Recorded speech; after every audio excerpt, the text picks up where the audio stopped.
We started this year as we ended 2019 with a phenomenal group of corporate partners doing days of service and dedicated service activities with us, in teams, working together.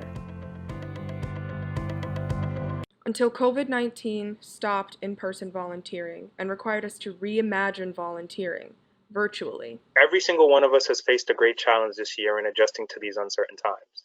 But this crisis has disproportionately affected communities that were already facing hardship and are the ones that face the greatest challenge. They're on the precipice of a medical crisis, but all of them are suffering an economic crisis. So the day before the COVID crisis hit and the governor called a state of emergency, 70% of our families were working and their children were getting supports and services from the community. At the moment of the crisis, literally 2 days later, 50% of our families were working, and 5 days later, 0 were working, and their children now were at home. So family now had lost all of their income, and their children have lost diapers and the food that was provided to them from their daycare, their school, and their after-school programs. At Building Impact, we pivoted our model to engage our network in response to these pressing hardships in our community. We co-designed each of our virtual volunteering projects to meet urgency of need, new delivery protocol, and safety of all. Our nonprofit leaders told us that they needed to radically transform their operations in order to be able to continue to keep their constituents safe and achieve their mission. We designed phone trees to help reach isolated seniors, new online assembly for assembling hygiene kits, and simple ways to deliver groceries to local families who live in food deserts or without a permanent address. This pandemic has brought many changes.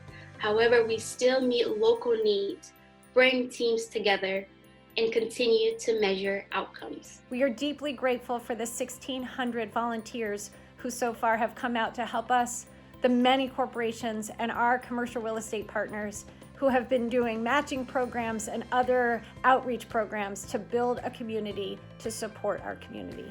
This has been a part of our Stay In, Reach Out campaign, and we will continue to reimagine volunteering to support the community need. We heard the need from our volunteers as well, that they wanted to feel more connected, not only to the community and the cause, but to one another. We designed ways of bringing people together in live virtual events. Our network responded.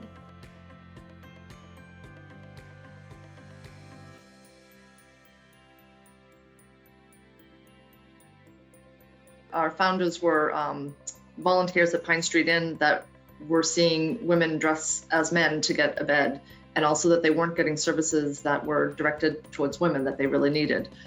So one of the things that we always have provided at Women's Lunch Place is personal care products. And so your team put together these amazing toiletry bags. They are really life-affirming to our ladies.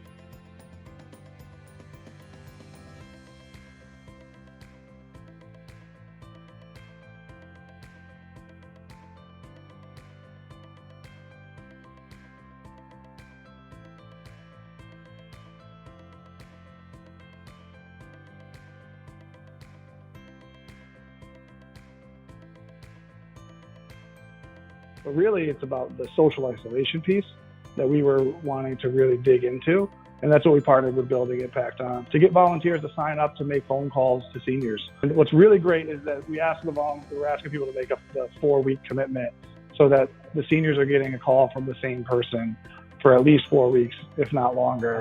And one example of that was a family that we got connected to, a woman whose husband had just recently passed earlier in 2020. And when we called, she said, God sent you. She's like, I didn't know what I was going to do effective tomorrow. And we were able to get her set up with food deliveries.